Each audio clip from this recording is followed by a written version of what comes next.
अनारसे करताना पीठ भिजवताना हे बघा छोटेशा अशा गोळ्या घ्यायच्या, फार मोठ्या गोळ्या घ्यायच्या नाहीत, म्हणजे पातळ थापता येतात. एका ताटात खसखस पेरून घ्यायची एकदाच, म्हणजे मग आपल्या चिकट हाताना ती खसखस चिकटत नाही.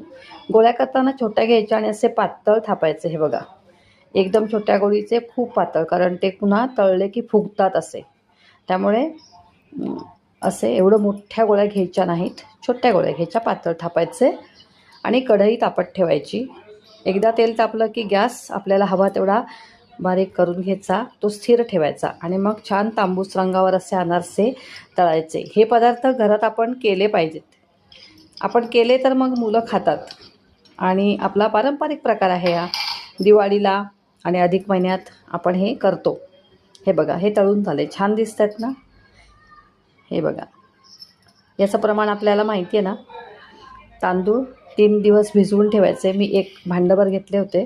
तिसऱ्या दिवशी सुकत आल्यावर दळून घेतले, फार कडकडीत सुकवले नाहीत, गूळ घातला आणि पीठ करून ठेवलं. हे बघा पिठात गूळ घालून पुन्हा एकदा मिक्सरला फिरवायचं. हे बघा हे किती सुंदर जाळी आली आहे बघा. खूप हे पदार्थ करायचे सोपं आहे तसं. किती छान झालेत बघा हे अनारसे. अजून दाखवते. आणि छोटे छोटेच करायचे, खूप मोठे केले की मग ते असे कच्चे राहतात, मध्ये असे ओले ओले असे कच्चे. हे बघा खूप छान झालेत माझे अनारसे, खूप सुंदर. करून बघा.